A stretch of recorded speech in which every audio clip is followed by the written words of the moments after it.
Over the past several years, the city of Wichita has been preparing for the next drought. Part of that planning involves securing sufficient groundwater for the community of 400,000. But a recent proposal has residents in the surrounding eastern Kansas counties crying foul. They're worried the city's plan only takes care of Wichita and leaves the region's farmers and environment high and dry.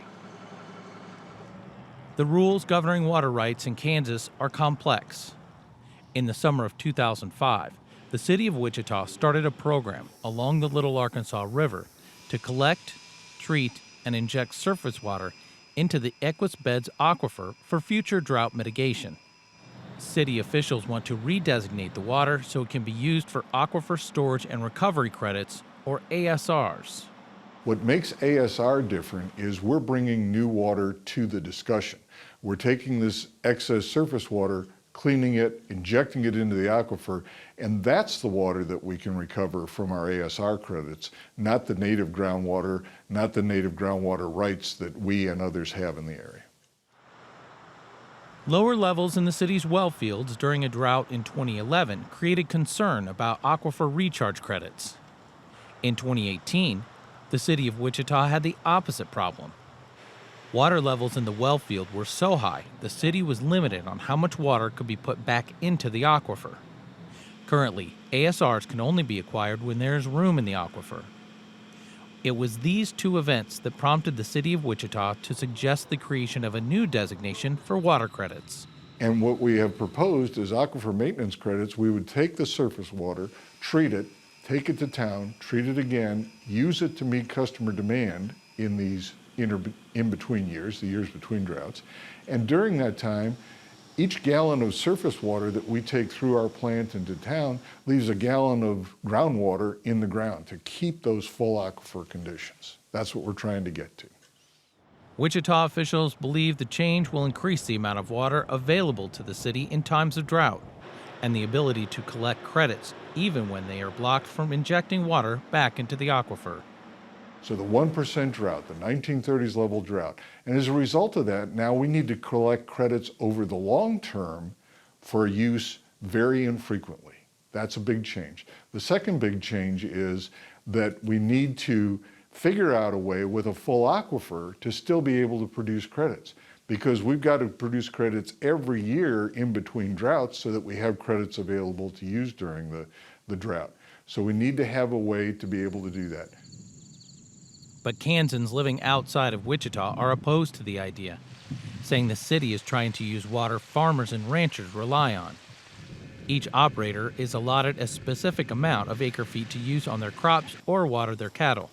Bill Karp is an area farmer concerned with the recent proposal. Because the whole purpose for these changes to the agreement is because they can't get water rights added up.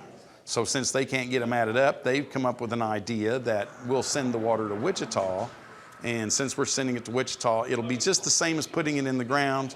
We just won't have to go through that extra step. Well, you and I both know that if you've got a cup over here and you don't put water in it, you're not storing it for later. Karp is also a member of the not-for-profit group Citizens for the Conservation of the Equus Beds, which is opposed to the rule change for environmental reasons. Other groups offering resistance to the city's new plan include the Harvey County Commission and the Kansas Farm Bureau.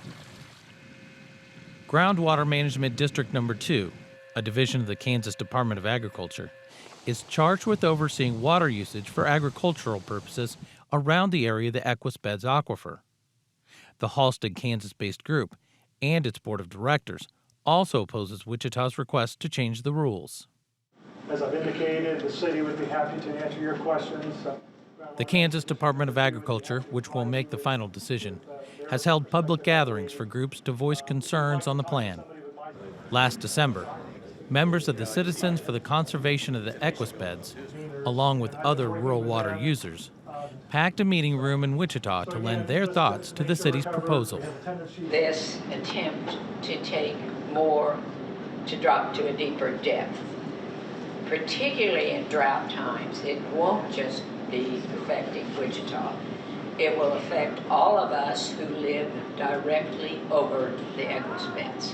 it's like this. When we need a little bit of water, we'll just pump it out of the Arkansas and stick it back down in there. Well, that sounds great, except for when we're in a drought, there's no water in the Arkansas to pump in there. State officials hope, with more open dialogue, a better understanding of what the city is asking for can be reached.